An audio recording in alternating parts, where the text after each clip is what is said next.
Sabe quando a voz dos fãs parece que realmente faz a diferença? Pois é. Hoje a gente vai fundo na história de uma super-heroína da TV que passou por uma transformação daquelas. A gente está falando de uma polêmica, de um visual que, nossa, deu o que falar e de uma reviravolta que pegou todo mundo de surpresa.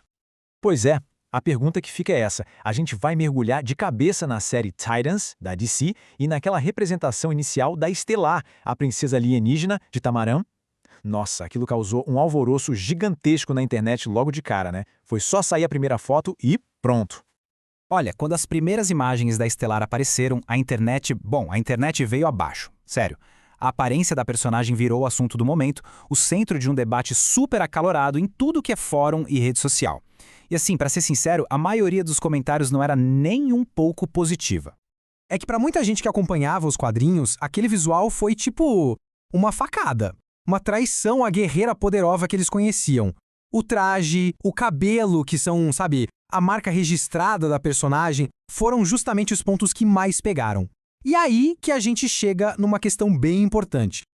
Tá, mas qual era o problema de verdade? O que estava acontecendo ali? Pra gente entender essa história direito, é super importante separar o joio do trigo. Separar as críticas que faziam sentido, as críticas criativas, daqueles ataques gratuitos que, infelizmente, sempre aparecem nessas discussões.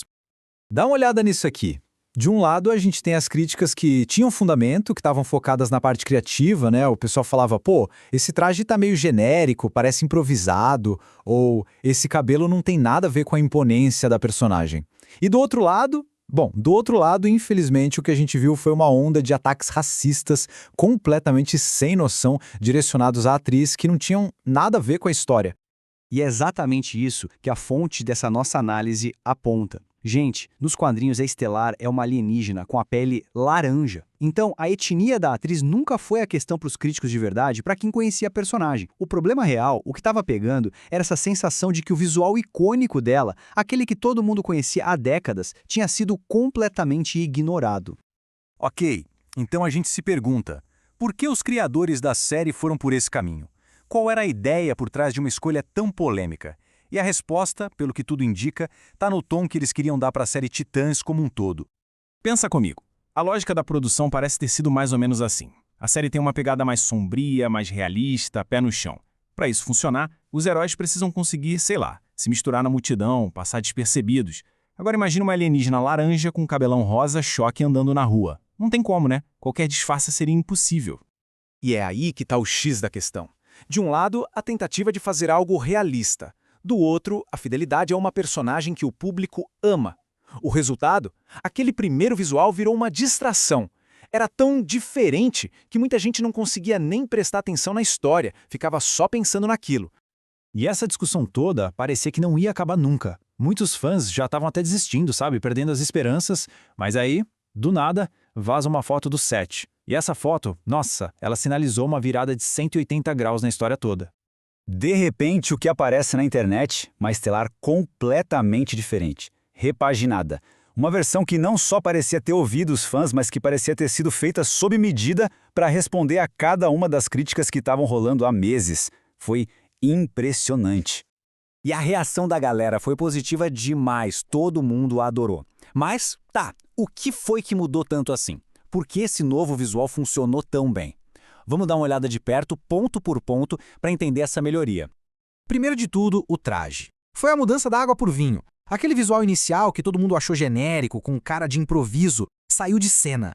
No lugar entrou um macacão de batalha roxo, sabe? Com detalhes que gritavam quadrinhos. Na hora todo mundo olhou e pensou, agora sim, essa é a Estelar guerreira que a gente conhece.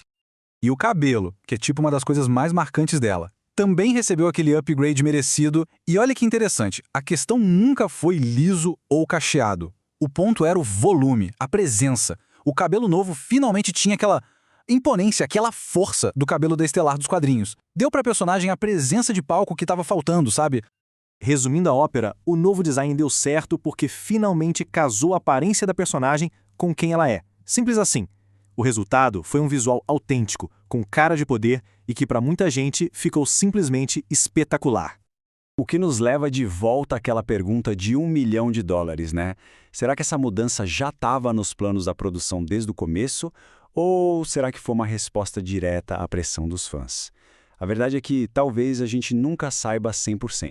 Mas no fim das contas, não importa tanto o porquê. O fato é que a evolução da Estelar em Titãs virou um exemplo fascinante de como uma produção pode corrigir a rota. E o resultado foi um visual que o público abraçou e celebrou muito.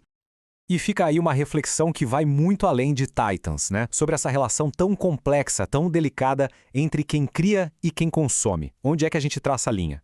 Onde termina um feedback construtivo e começa um ataque que não ajuda em nada? Fica aí o pensamento. Valeu por acompanhar a gente nessa análise.